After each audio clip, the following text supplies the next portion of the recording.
Hello friend, myself Hema Chaudhary. मेरे YouTube channel में आपका स्वागत है।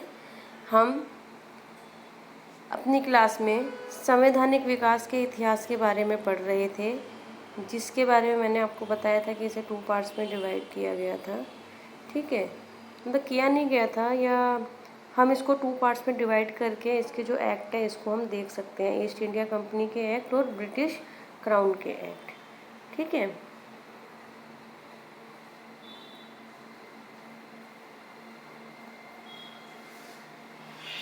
तो इसमें क्या था, जो ईस्ट इंडिया कंपनी थी उसकी हमने मतलब शॉर्ट में जो इम्पोर्टेंट पॉइंट्स है वो मैंने अपनी पिछली क्लास में कवर किए थे।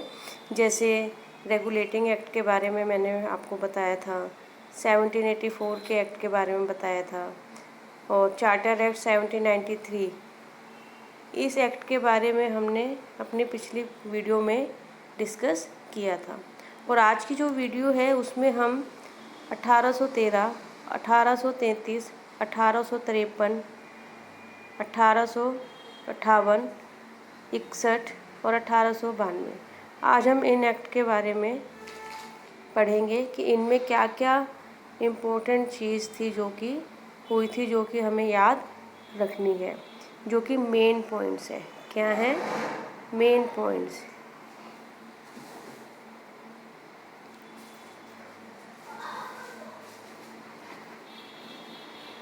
तो आज हम पढ़ते हैं सबसे पहले अपना चार्टर एक्ट 1813 के बारे में। 1813 में क्या हुआ था, ये हमें पता था कि जो BEIC है, ब्रिटिश ईस्ट इंडिया कंपनी जो थी, इसको इंडिया में व्यापार करने का राइट था। ठीक है, तो जो 1813 का जो एक्ट था, इसमें क्या किया गया, इसमें ब्रिटिश ईस्ट इंडिया कंपनी का जो व्यापारिक एकाधिकार था, जो कि व्यापारिक एकाधिकार था, उसे समाप्त कर दिया गया। लेकिन ये पूर्णतः समाप्त नहीं हुआ था, यह आंशिक रूप से समाप्त किया गया था। क्या किया गया था? आंशिक रूप से समाप्त किया गया था। जो चीन के साथ जो व्यापार था और जो चाय का व्यापार था, वो व्यापार एज इट इज़ बना हुआ था, जिसे करने का राइट केवल किसको था? ब्रिटिश ईस्ट इंडिया कंपनी को ये राइट मिला हुआ था। इसके अलावा और कोई इस व्यापार को नहीं कर सकता था।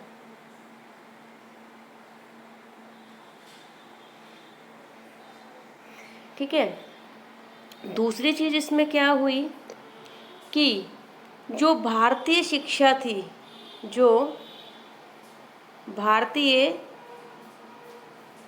शिक्षा थी, उस पर 1,00,000 रुपये का जो व्यय था उसका प्रावधान किया गया कि भारतीय शिक्षा पर 1,00,000 रुपये का व्यय किया जाएगा। ठीक है, और तीसरी चीज़ इसमें क्या इम्पोर्टेंट थी, इसमें क्या बोला गया? पहला हमने क्या पढ़ा कि जो एकाधिकार था ब्रिटिश ईस्ट इंडिया कंपनी का व्यापार से रिलेटेड, उसको समाप्त कर दिया गया, लेकिन वो चीन के साथ व्यापार और जो चाय के साथ व्यापार था वो बना रहा। दूसरा क्या हुआ इसमें कि जो इंडियन एजुकेशन थी उस पर 1,00,000 रुपये का व्यय का प्रावधान किया गया। तीसरा इसमें इम्पोर्टेंट चीज़ क्या थी कि जो ईसाई धर्म था, ईसाई धर्म का जो प्रचार था उसका और प्रसार किया गया कि ईसाई धर्म को ज़्यादा से ज़्यादा फैलाया जाए। फोर्थ इसमें जो सबसे इम्पोर्टेंट था वो क्या था? हेलबरी एक जगह है, वहाँ पर क्या था, कंपनी के जो लोक सेवक होते थे उनके प्रशिक्षण के लिए एक कॉलेज की स्थापना की गई। एक प्रशिक्षण कॉलेज वहाँ पर खोला गया। लेकिन हमें यहाँ पे एक चीज़ ज़्यादा इम्पोर्टेंट ध्यान रखने की ज़रूरत है, जो एकाधिकार है वो ख़त्म तो किया गया लेकिन पूर्णतः नहीं था। वह क्या था? वह आंशिक रूप से ख़त्म किया गया था। आंशिक इसलिए बोला गया क्योंकि वह चीन के साथ व्यापार और चाय के साथ जो व्यापार था वो करने का राइट सिर्फ ब्रिटिश ईस्ट इंडिया कंपनी को ही था। ठीक है। नेक्स्ट जो है हमारा एक्ट वो है 1833 का एक्ट, 1833 चार्टर एक्ट। इसमें क्या हुआ कि जो ब्रिटिश ईस्ट इंडिया कंपनी का जो व्यापार का जो राइट था उसको पूर्णतः समाप्त कर दिया गया, उसको पूर्णतः समाप्त कर दिया गया। ठीक है। जो हमने पहले पढ़ा था कि चीन के साथ व्यापार करने का राइट था, चाय का व्यापार करने का राइट था, इसको भी पूर्णतः समाप्त कर दिया गया था। कब? 1833 के एक्ट में। ठीक है। इसको पूर्णतः समाप्त कर दिया गया। और दूसरी चीज इसमें क्या की गई? नियम और कानून बनाने के लिए एक विधि सदस्य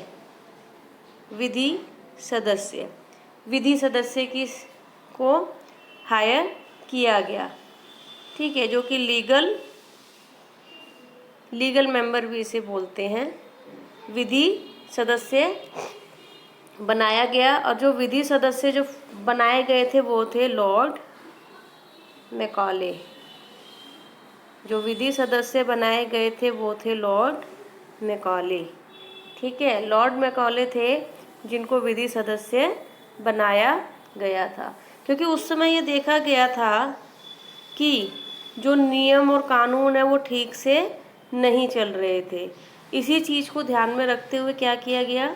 नियम कानून को ठीक रूप से लागू करने के लिए एक विधि सदस्य का प्रावधान किया गया, विधि सदस्य बनाया गया। कौन बना था प्रथम विधि सदस्य? लॉर्ड मैकॉले जो थे विधि सदस्य बने थे। तो जब लॉर्ड मैकॉले विधि सदस्य बने, इन्होंने क्या करी? एक रिपोर्ट दी।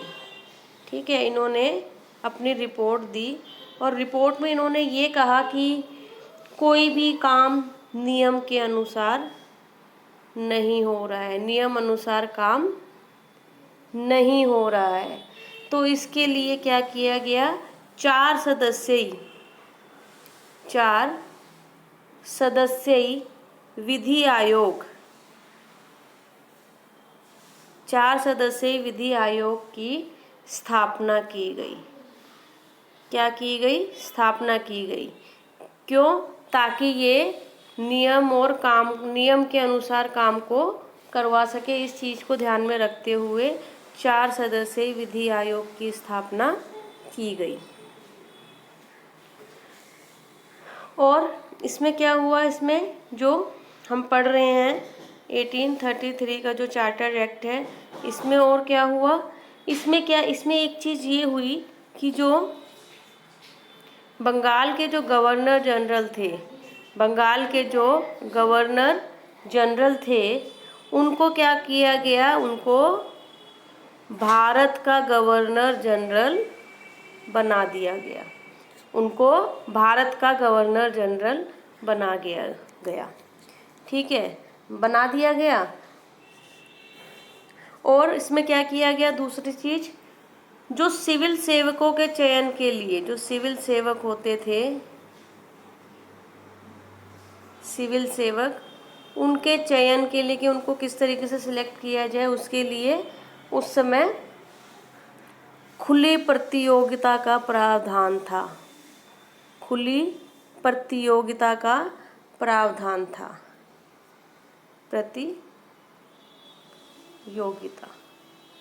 ठीक है।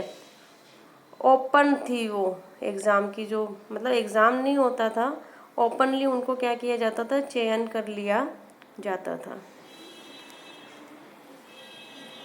लेकिन क्या हुआ कि जो ये खुली प्रतियोगिता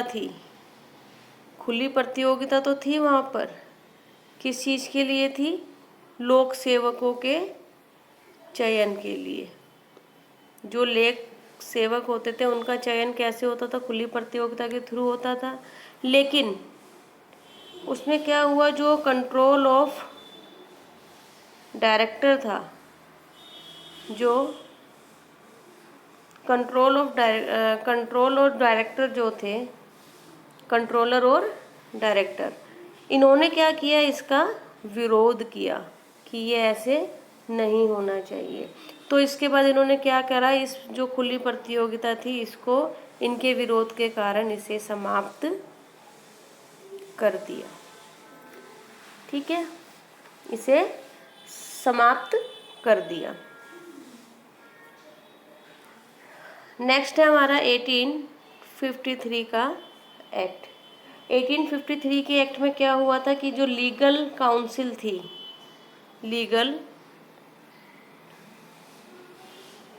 लीगल काउंसिल की स्थापना की गई।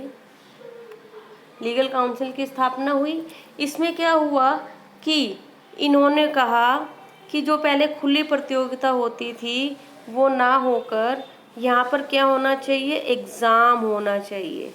एग्ज़ाम के थ्रू क्या होना चाहिए, प्रतियोगी जो हमारा जो पर्सन है या जिसे हमें सेलेक्ट करना है उसको किसके थ्रू सिलेक्ट किया जाएगा, एग्ज़ाम के थ्रू उसको सिलेक्ट किया जाएगा।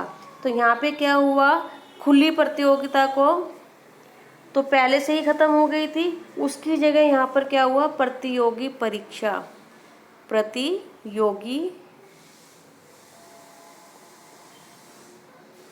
परीक्षा की शुरुआत हुई। इसको बेस बनाया गया कि इसी के आधार पर लोक सेवकों का चयन किया जाएगा। और ये कब हुआ था, 1853 में ये काम हुआ था।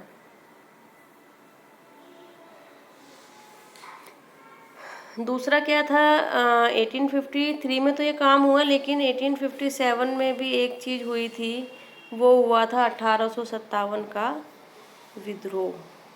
जब लोगों ने क्या किया, जो ब्रिटिश शासन था इसके खिलाफ एक विद्रोह किया था।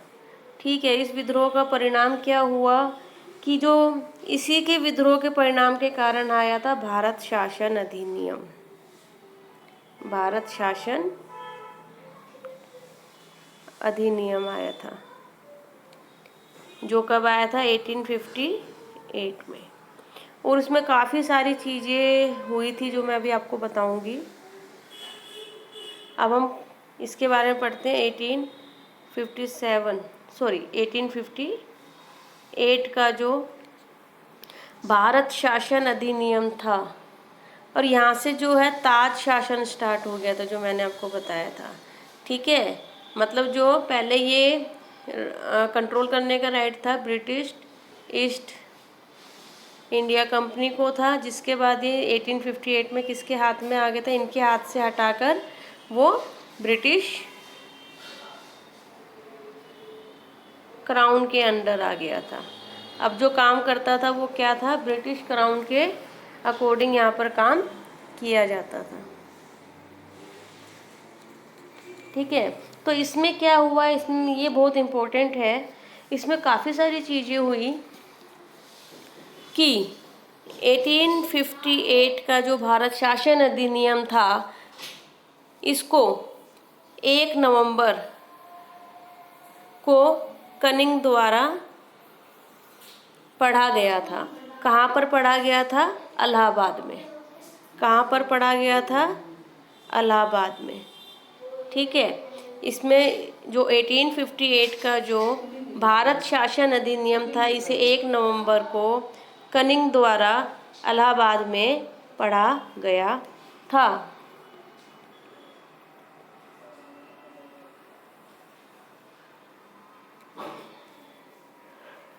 जिसे हम क्या बोलते हैं, इसको 1858 को इसको महारानी का घोषणा पत्र भी कहा जाता है।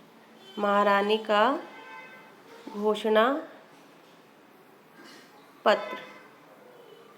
ठीक है, तो इसमें क्या हुआ, इसमें कहा गया जो 1858 का जो भारत शासन अधिनियम था इसके जो महारानी का जो घोषणा पत्र था इसमें ये कहा गया कि अब कोई भी चार्टर एक्ट नहीं आएगा। जो चार्टर एक्ट जो भी बनता था वो इंग्लैंड से बनकर आता था। कहाँ से बनकर आता था?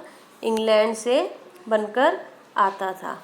और इसमें क्या किया गया? ब्रिटिश ईस्ट इंडिया कंपनी को समाप्त कर दिया गया और कहा गया कोई भी चार्टर अब नहीं बनेगा और राजा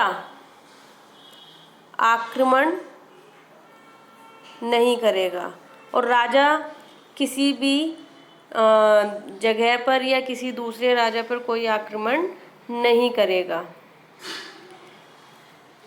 और राजा आक्रमण नहीं करेगा, नए क्षेत्रों पर कब्जा नहीं करेगा, ठीक है। और ये जो शासन था, ये जो भी चीज़ था, ये किस, और इसमें एक चीज़ और बोली गई थी, जो कंपनी का गवर्नर जनरल था, कंपनी का जो गवर्नर जनरल था उसे भी समाप्त कर दिया गया। पहले क्या था कि जो इंग्लैंड में थे, ब्रिटिश ईस्ट इंडिया कंपनी यहाँ से शासन करती थी, यहाँ से ये क्या करते थे, इंडिया में अपने गवर्नर जनरल को भेजते थे जो कि यहाँ पे काम करते थे। तो जो गवर्नर जनरल था इसको भी समाप्त कर दिया गया। और ये सब जो समाप्त हुए ये कौन से में हुए एक्ट में? 1858 में, ठीक है।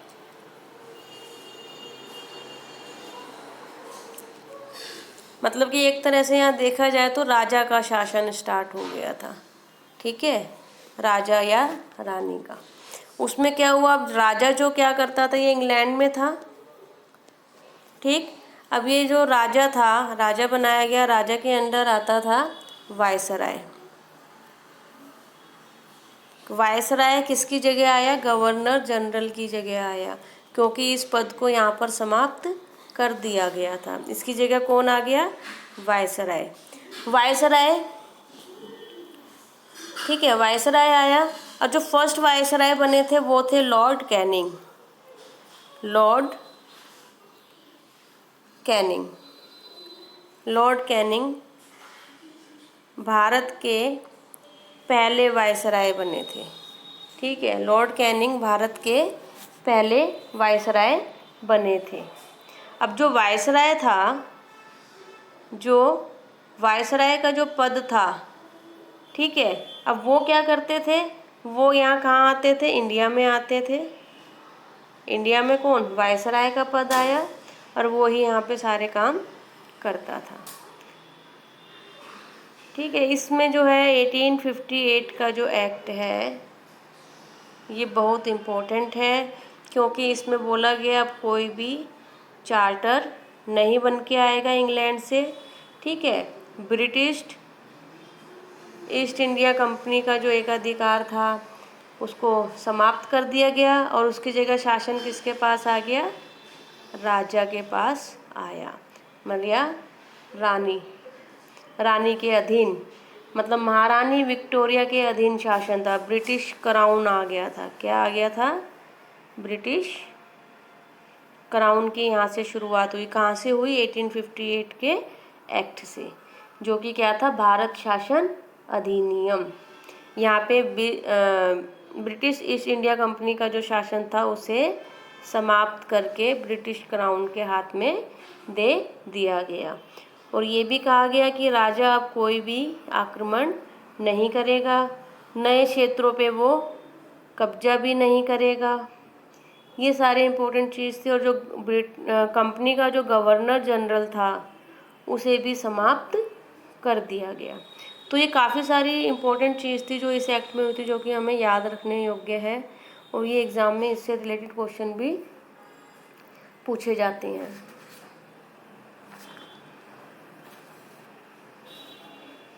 और इसमें क्या किया गया था?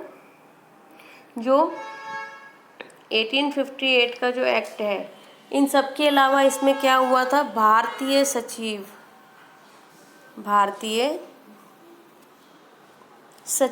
के पद का सृजन किया गया। और जो फर्स्ट भारतीय सचिव बने थे वो थे चार्ल्स वुड। पूछा जाता है आपसे कि भारत के पहले सचिव कौन थे? तो वो थे चार्ल्स वुड। ठीक है, कौन थे? Charles Wood. और इसमें क्या किया गया, जो दोहरी शासन व्यवस्था थी उसको भी क्या कर दिया गया, उसका भी अंत कर दिया गया। बोर्ड ऑफ कंट्रोल और बोर्ड ऑफ डायरेक्टर, इन दोनों को भी समाप्त कर दिया गया। ये सब कब हुआ? ये सब हुआ 1858 के एक्ट में। ये सब हुआ 1858 के एक्ट में। ठीक है, पहले क्या होता था, इंग्लैंड से जो आता था वो आता था गवर्नर जनरल, मतलब एक तरह से वो इंग्लैंड का या उधर की साइड का एक चमचा लगा लो, जो कि इंडिया में आके काम करता था। लेकिन इस पद को यहाँ पे क्या कर दिया गया, समाप्त कर दिया गया। इसकी जगह अब कौन आता था, वायसराय पद का यहाँ पे सृजन किया गया। और जो वायसराय था, वायसराय के जो काम होते थे उस पर नज़र रखने के लिए राज्य सचिव का पद का सृजन किया गया। राज्य सचिव पद का सृजन, राज्य सचिव पद का सृजन किया गया। क्यों किया गया? ताकि वो वायसराय के कामों पर निगरानी रख सके कि वह सही से काम कर रहा है या नहीं।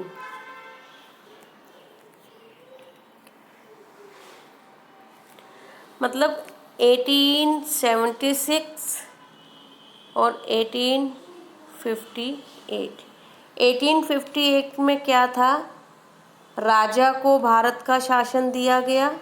और 1876 में जो भारत का जो शासन था वो किसको दिया गया, महारानी को दिया गया। लेकिन जो 1858 का जो एक्ट है उसे हम ब्रिटिश क्राउन के अंदर अधीन शासन की बात इसमें हम करते हैं, वो चाहे राजा का हो या महारानी का हो। तो इसमें क्या था, ये चीज़ याद रखने योग्य है कि जो 1858 का जो टाइम था उसमें शासन किसके हाथ में था, राजा के हाथ में था। और 1876 का जो टाइम पीरियड था उसमें शासन महारानी के अधीन था। ठीक है, दूसरा क्या था, 1861 का जो एक्ट था उसमें सबसे इम्पोर्टेंट चीज़ एक हुई थी कि पोर्टफोलियो जो सिस्टम था उसको यहाँ पर बनाया गया। मतलब अलग अलग मंत्रालय होते थे जो कि काम करते, जैसे अगर पूछा जाए आईपीसी का हो गया, सीआरपीसी हो गया, है ना।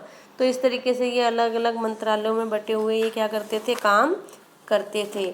तो इसको क्या बोला जाता है, पोर्टफोलियो सिस्टम। 1861 में क्या था,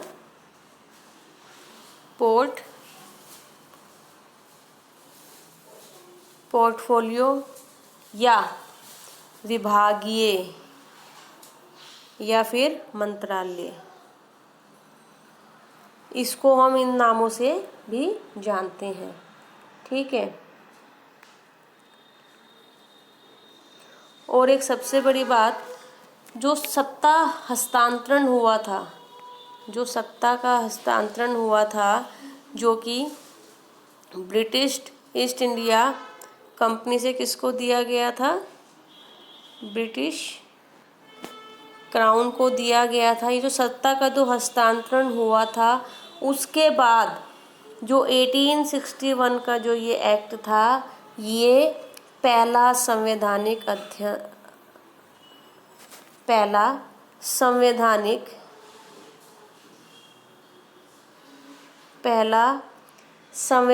अधिनियम था। सत्ता हस्तांतरण के बाद 1861 जो था एक्ट जो था वो पहला संवैधानिक अधिनियम था। और इसमें क्या किया गया था, बंगाल,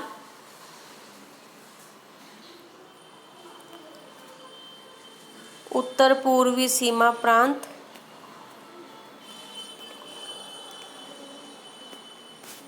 उत्तर पूर्वी सीमा प्रांत और पंजाब। पंजाब, इसमें क्या किया गया? विधान परिषदों का गठन किया गया। बंगाल में विधान परिषद का गठन 1862 में किया गया, उत्तरी सीमा प्रांत में 1866 में किया गया और पंजाब में 1897 में किया गया। ठीक है, क्या किया गया? विधान परिषदों का गठन किया गया। विधान परिषदों का गठन किया गया। कहाँ कहाँ किया गया था? 3 जगह किया गया, बंगाल में, उत्तरी सीमा प्रांत में और पंजाब में। कब किया गया? बंगाल में 1862 में, सीमा प्रांत, उत्तरी सीमा प्रांत में 1866 और पंजाब में 1897 में। ठीक है।